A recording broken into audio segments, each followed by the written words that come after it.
Hello छात्र छात्रीসকল मैं তোমালোকৰ মাজত আকৌ এটা নতুন ভিডিও আনিছো। এইটো ভিডিওত আলোচনা কৰিম বৈচিত্ৰ্যময় অসম। এই পাঠ্যপুথিৰ পৰা মই তোমালোকক চাৰিটা কোৱেশ্চন দেখাই দিম।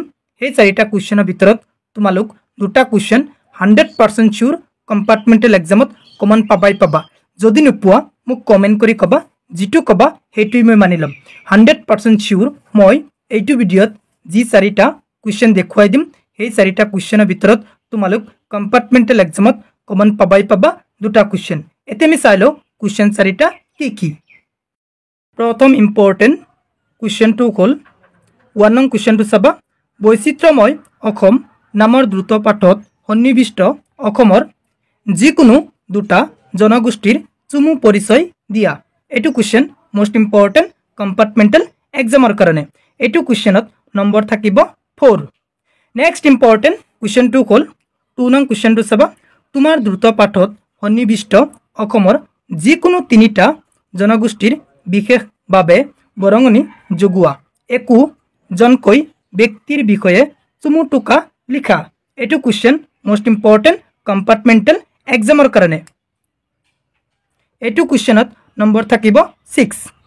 নেক্সট ইম্পৰ্টেন্ট কোৱেশ্চনটো হ'ল 3 নং কোৱেশ্চনটো তোমালোক ভালকৈ চাবা।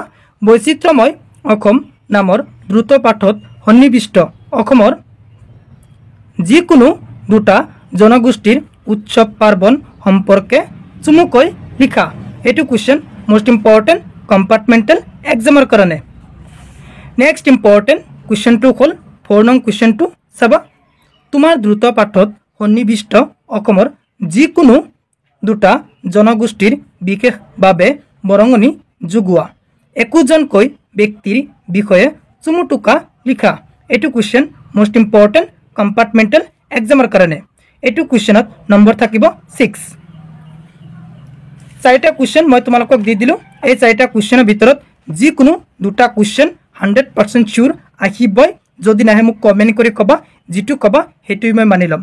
100% শিওৰ এই চাৰিটা কোৱেশ্চনৰ ভিতৰত দুটা কোৱেশ্চন তোমালোক কম্পাৰ্টমেণ্টেল এক্সামত কমন পাবা। 10 মাৰ্কস থাকিব দুটা কোৱেশ্চনত। যদি তোমালোকৰ উত্তৰ লাগে মোক কমেন্ট কৰি কবা, মই তোমালোকক হোৱাটছএপৰ যোগেদি দি দিম।